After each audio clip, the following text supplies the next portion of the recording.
So what I'm thinking now is just a couple minutes for the club people, which is a closed group.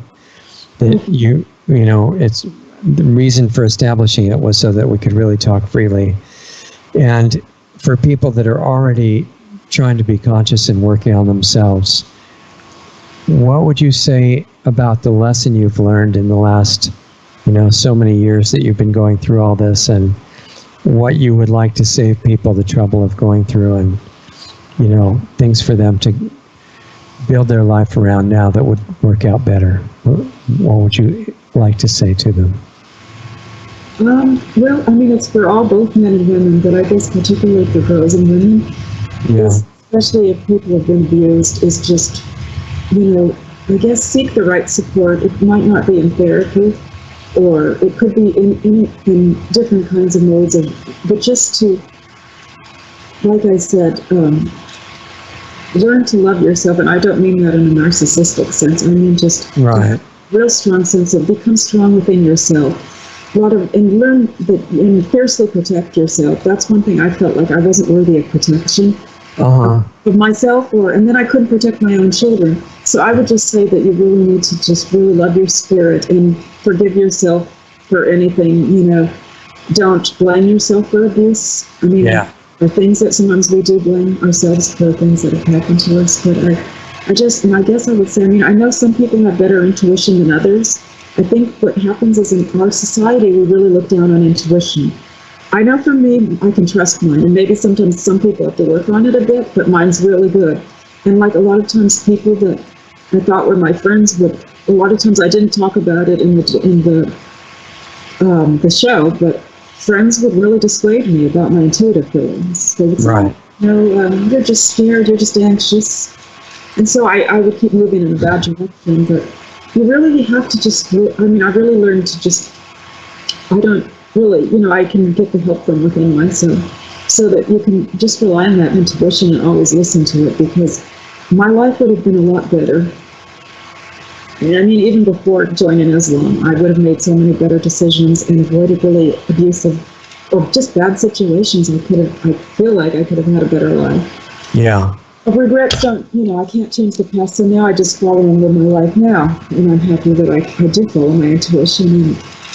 But I guess that's what I would, and I guess, I think the thing too is to really be careful what kind of people you let into your circle of friends. Be very selective. We're often taught you have to be nice to everybody, or in our society, especially for women.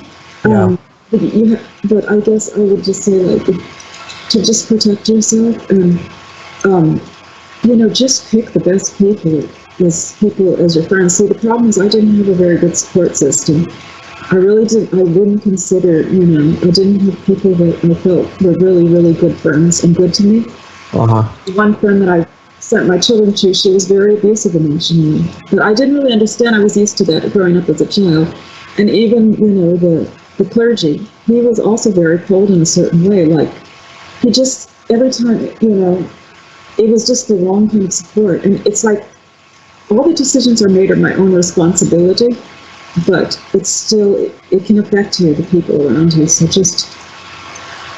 just think, everybody deserves to have really good friends that treat them well with respect and care, and that aren't dominating, trying to, we all deserve that respect and love, and just believe, that you deserve that too. It's really important to have a good support system. Yeah, I think you're right. And, don't disrespect or condemn yourself, because that's what you're going to live up to if that's what you believe. Mm-hmm. So. Yeah, I really, because that's, I guess that's the other thing. I guess I did forget to say that, I'm sure, but the main thing that I realized was that when I was a child and I was being abused, I was powerless, and I then was attracted to an ideology where I was powerless, because there's a certain hadith where women are not allowed to say no to their husband. So if the husband wants sex from you, you are not allowed to ever, you're not allowed to say no. And as a child, I wasn't. And so I guess that was a big awakening. And I'm kind of sad that I didn't bring that up in the show, but that really, because that was my way, like, oh, I'm in this ideology. This is just like my childhood experience. I mean, I thought at first it was going to protect me as a girl with wearing the hijab, but no, it wasn't. It was like saying you're responsible for any abuse that happens to you, and you can't say no. And then I realized I can't be in this religion because I can't stay as that child where I couldn't say no. Now I can, I can be empowered and have the right to say no to anything. So yeah, exactly. I forgot that. I had it written down and everything.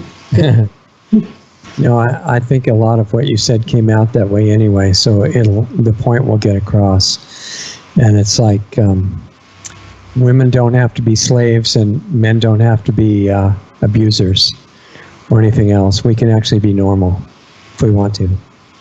And simple things like that would change everything.